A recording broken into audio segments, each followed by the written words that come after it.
Assalamualaikum warahmatullahi wabarakatuh. Yang terhormat Ibu Siti Nur Afifah MPD selaku dosen pengampu mata kuliah Manajemen Sekolah Unggul dan teman-teman yang berbahagia. Kami dari kelompok 8 yang beranggotakan Eka Aprilia Hanawa, Elvia Mukarramah, Jasmine Faradila, dan Hayatun akan mempresentasikan tema kali ini, yaitu kepemimpinan pendidikan pada sekolah unggul. Poin-poin apa saja yang akan kita bahas? Yang pertama ada bagaimana pengertian kepemimpinan pendidikan pada sekolah unggul. Yang kedua ada apa saja prinsip-prinsip kepemimpinan pada sekolah unggul.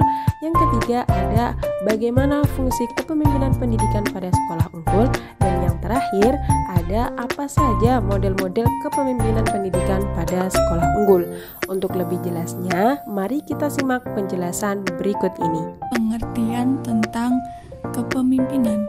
Apa sih kepemimpinan itu? Menurut Gibson dalam Sugihartono mengemukakan kepemimpinan itu didefinisikan sebagai kemampuan menggunakan pengaruh dan memotivasi individu untuk mencapai tujuan organisasi. Juga menurut Mukhtar DKK mengungkapkan bahwa kepemimpinan memiliki peranan yang sangat penting dalam meningkatkan kinerja bagi pegawai agar dapat memberikan hasil kerja yang maksimal. Jadi kepemimpinan itu memiliki pengaruh terhadap kinerja pegawai. Sedangkan kepemimpinan yang berada di sekolah, dalam lingkup sekolah, itu adalah kepemimpinan kepala sekolah itu yang menjadi faktor utama terhadap keberhasilan sekolah. Jadi suatu sekolah yang memimpin itu adalah seorang kepala sekolah. Hal tersebut menjelaskan bahwa pentingnya kepemimpinan sebagai kunci keberhasilan sekolah dalam mengembangkan sekolahnya. Jadi fungsi dan peranan kepala sekolah sendiri itu sangat berpengaruh dan sangat penting dalam lingkup sekolah tersebut. Nah, sedangkan kepala sekolah sendiri itu merupakan pejabat profesional yang ada dalam organisasi sekolah dan bekerja sama dengan guru-guru, staf, dan pegawai lainnya dalam mendidik peserta didik untuk mencapai tujuan pendidikan. Jadi kepala sekolah itu bekerja sama dengan guru, staf, karyawan untuk memajukan sekolah tersebut agar menjadi sekolah yang unggul dan yang terbaik. Jadi kepemimpinan itu sangat berpengaruh pada kualitas sekolah itu sendiri. Yang kedua yaitu prinsip kepemimpinan. Kepemimpinan di lembaga pendidikan pada prinsipnya adalah bagaimana menciptakan tatanan pelayanan yang efektif, sinergis, dan tangguh. Dalam bukunya, Rahmi dalam menjadi pemimpin inovatif selanjutnya mengatakan bahwa dalam organisasi pendidikan terdapat 7 prinsip utama yang dimiliki oleh pemimpin transformasional sebagai pola dasar untuk menciptakan tatanan sinergis dalam organisasi, yaitu yang pertama simplikasi. Keberhasilan dari kepemimpinan pendidikan diawali dengan sebuah misi yang akan menjadi cermin dan tujuan pendidikan. Jadi sebuah organisasi atau sekolah itu harus mempunyai visi dan misi ataupun tujuan agar sekolah tersebut mempunyai rencana dan planning ke depan untuk menjadikan sekolah tersebut sesuai dengan tujuan yang diharapkan. Yang kedua yaitu motivasi, kemampuan untuk mendapatkan komitmen dari setiap anggota organisasi pendidikan yang terlibat terhadap visi yang sudah dijelaskan adalah hal kedua yang perlu dilakukan.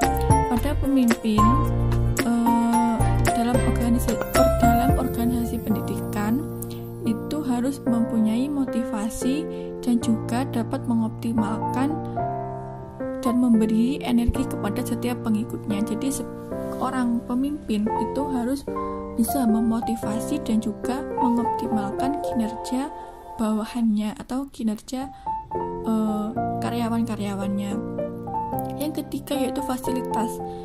Dalam efektivitas pembelajaran yang terjadi harus adanya fasilitas yang memadai.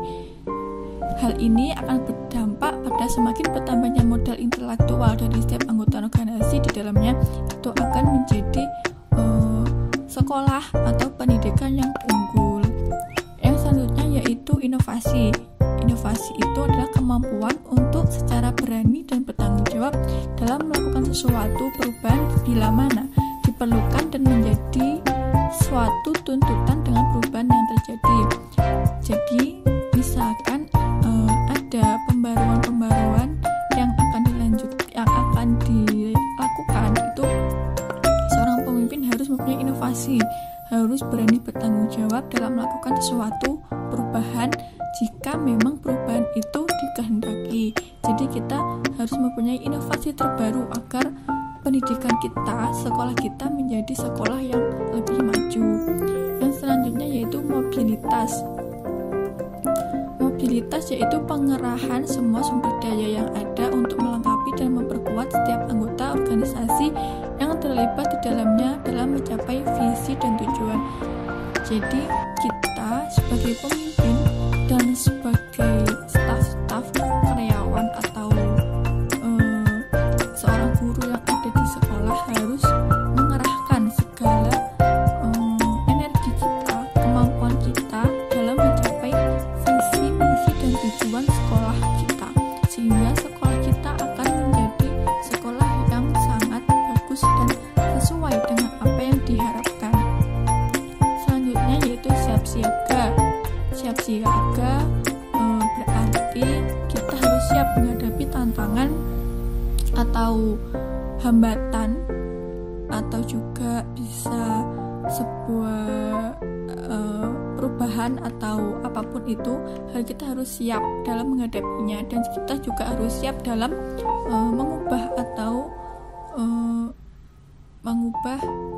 mengubah untuk menjadi lebih baik. Jadi misalkan ada pengaruh buruk atau sesuatu yang kurang, kita harus siap siaga, atau ada masalah-masalah yang terjadi, jadi kita harus siap siaga dan kita harus bisa menyelesaikannya. Dan yang terakhir yaitu sebuah tekad, dimana tekad untuk terus sampai pada akhir, tekad bulat untuk menyelesaikan sesuatu dengan baik dan tuntas. Jadi sebuah tekad itu ada sebuah prinsip yang harus dipegang oleh seorang pemimpin atau semua anggota karyawannya untuk menyelesaikan tugas dengan baik dan sempurna agar mencapai tujuan bersama. Yang selanjutnya yakni fungsi kepemimpinan pendidikan pada sekolah unggul. Dalam pengembangannya, lembaga pendidikan, kepemimpinan pendidikan mempunyai dua fungsi, yaitu yang pertama, mengusahakan keefektifan organisasi pendidikan yang meliputi adanya etos kerja yang baik, manajemen terkelola dengan baik, mengusahakan tenaga pendidik yang memiliki ekspektasi yang tertinggi, mengembangkan tenaga pendidik sebagai model peran yang positif, memberikan perilaku balikan yang positif pada anak didik yang menyediakan kondisi kerja yang baik bagi tenaga pendidik dan staf, memberikan tanggung jawab kepada peserta didik dan saling berbagi aktivitas antara pendidik dan peran dan peserta didik. Yang kedua yaitu mengusahakan lembaga sekolah atau pendidikan berhasil yang meliputi melaksanakan fungsi kepemimpinan dengan menempatkan implementasi kurikulum sebagai tujuan utama, menekankan pada kualitas pengajaran dan pembelajaran, memiliki tujuan yang jelas dan ekspektasi yang tinggi pada tenaga pendidik atau peserta didik, mengembangkan iklim organisasi yang baik dan kondusif, melakukan monitoring dan evaluasi sebagai bagian dari budaya organisasi pendidikan di lembaganya, mengolah pengembangan staf, serta melibatkan dukungan stakeholder dan pengembangannya. Dalam pengembangannya, tiga fungsi utama fungsi kepemimpinan manajemen sekolah menurut Lauenberg and Orsten. Secara garis besar, fungsi kepemimpinan manajemen sekolah memiliki tiga fungsi, yakni yang pertama bidang kepemimpinan, manajerial, dan kurikulum pengajaran. Yang pertama yaitu peran kepemimpinan kepala sekolah. Kepala sekolah di sini merupakan kunci dalam membentuk kultur sekolah. Dan yang kedua, kepala sekolah harus dapat menjalin dengan kelompok internal dan eksternal sekolah seperti pengawas dan pengelola pendidikan pusat. Yang kedua, dewan sekolah. Yang ketiga, teman sejawat. yang keempat orang tua, yang kelima masyarakat sekitar, yang keenam guru, yang ketujuh siswa, dan yang kedelapan kelompok eksternal seperti profesor, konsultan, badan akreditasi, dan sebagainya. Kepala sekolah yang efektif perlu untuk percaya pada kemampuan diri dan mampu mensinergasikan persepsi, harapan, maupun kemampuan berbagai kelompok tersebut dapat memberi dukungan terhadap kemajuan sekolah. Dan yang kedua yaitu peran manajemen kepala sekolah. Yang pertama yaitu peran manajerial merupakan aspek utama kepemimpinan sekolah. Yang kedua yaitu kepala sekolah harus memimpin dari pusat. Hal tersebut mengandung arti bahwa pemimpin adalah segala hal hendaknya ada di tengah komponen organisasi. Dan yang ketiga yaitu LIPA mengembangkan sebuah teori 4 faktor. Yang pertama yaitu kepemimpinan struktural, yang kedua kepemimpinan fasilitatif, dan yang ketiga kepemimpinan yang mendukung, dan yang keempat kepemimpinan partisipasi. Semua faktor kepemimpinan tersebut menekankan keterampilan manajerial dan administratif. Keberhasilan kepada kepala sekolah adalah dapat memodifikasi atau menyesuaikan 4 faktor kepemimpinan sesuai kebutuhan sekolah. Dan yang ketiga yaitu peran kurikulum pengajaran kepala sekolah. Bidang kurikulum pengajaran hendaknya menjadi prioritas kerja utama kepala sekolah sehingga dapat meningkatkan mutu pendidikan di sekolahnya.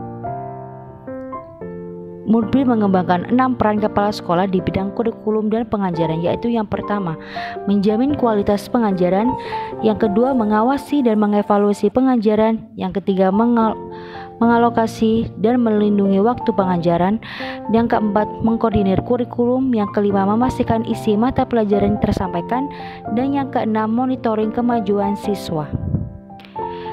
Dari penjelasan fungsi-fungsi kepemimpinan, maka dapat disimpulkan bahwa fungsi kepemimpinan pendidikan pada sekolah unggul adalah sebagai penentu arah organisasi, komunikator, dan integrator, terutama dalam mewujudkan tujuan pendidikan yang telah ditetapkan yang akan mempengaruhi keunggulan sekolah. Baik, berikutnya saya akan menjelaskan mengenai model-model kepemimpinan. Yang pertama adalah model karismatik.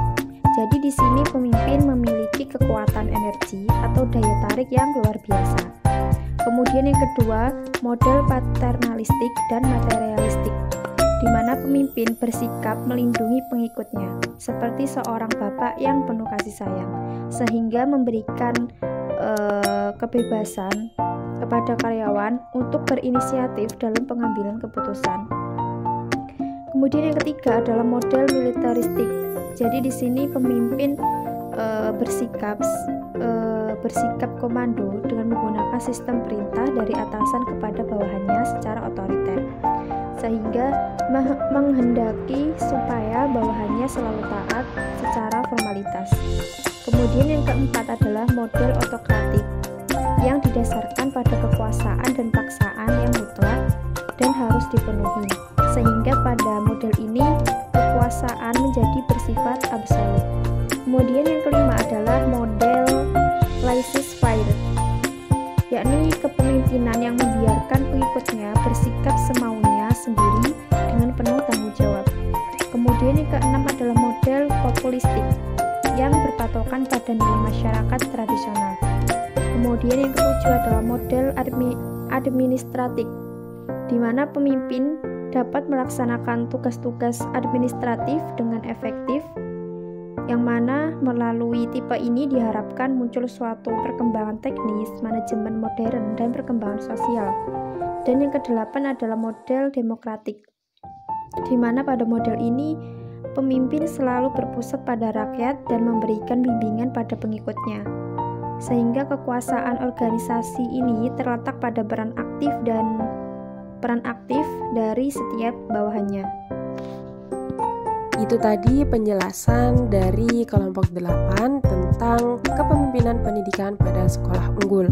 Untuk kurang lebihnya mohon maaf. Wabillahi taufiq wal hidayah waridha wal inayah. Wassalamualaikum warahmatullahi wabarakatuh.